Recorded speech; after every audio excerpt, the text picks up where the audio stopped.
What's up, fight fans? This is Kurt DeVille with Counterpunch Boxing News, and I have some new news concerning Abel Sanchez. Abel Sanchez explains his issues with training Andy Ruiz and warns Reynoso.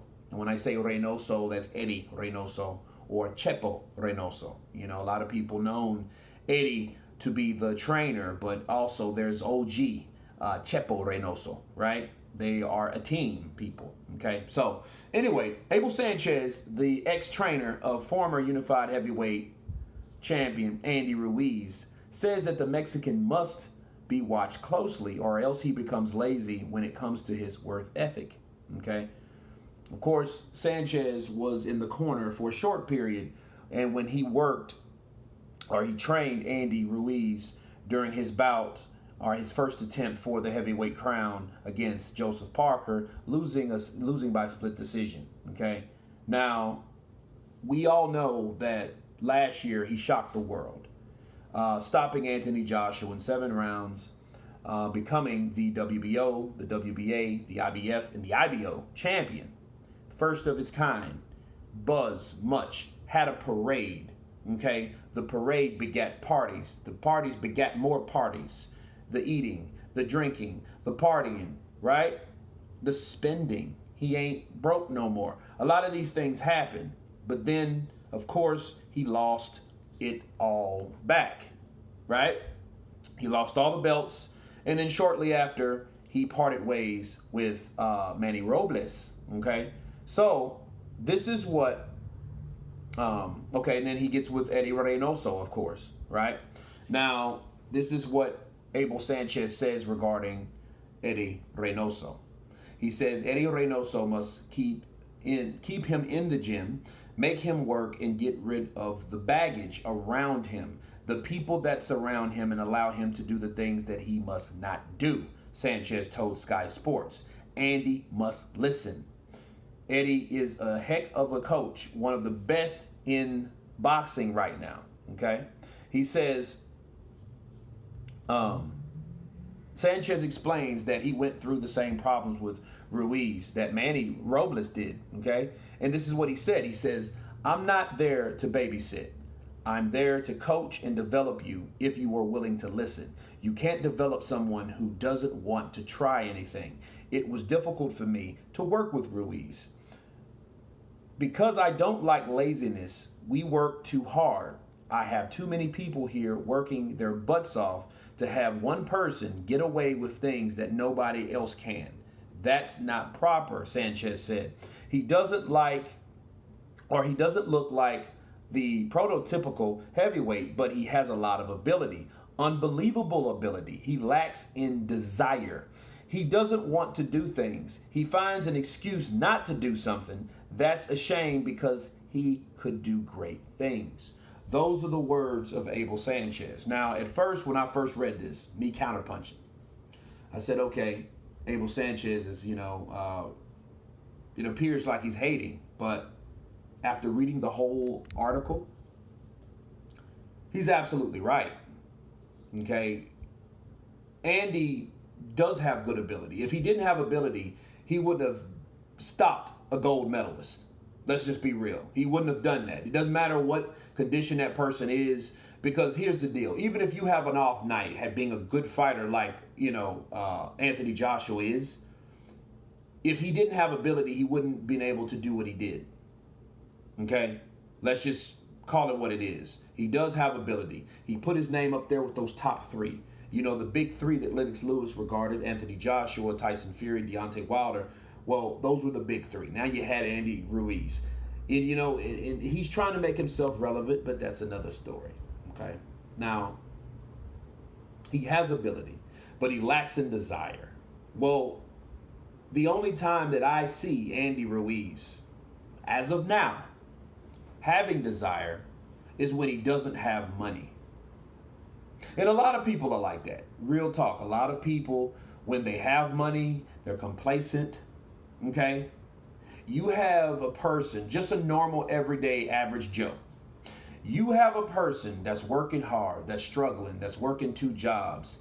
He needs 2 jobs, or she needs 2 jobs to make ends meet. Okay? and then you add money to them. You give them money. Give them $20,000. That $20,000 will make them lose the desire to do what they did because they know, oh, well, I have this to fall back on.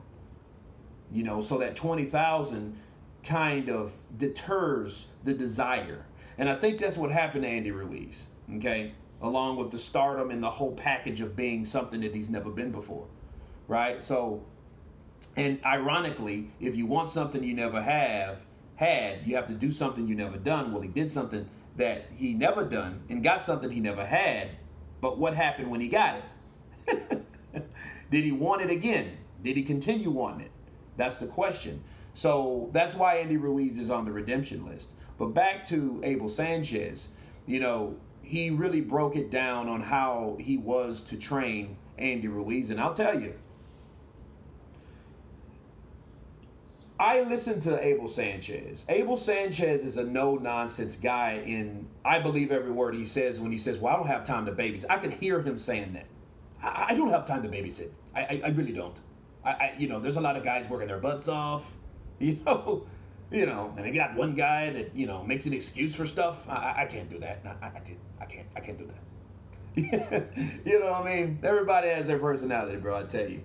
But he's absolutely right. And what it was with Abel, he is passive aggressive. Okay. Manny Robles, I believe, is passive because he has the same attitude when it comes to with Andy.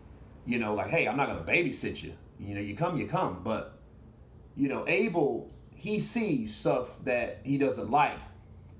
And he probably might snap at him. And like he said, in return, he made him work harder. So he made Andy work harder because Andy was either slacking on days, skipping days, wasn't showing up on times, but he's still going to have to put in 8 hours of stuff in 6 hours. Okay, if he was 2 hours late for whatever reason, you know, and I don't even know the reasoning for then. But something that stuck out to me when he said that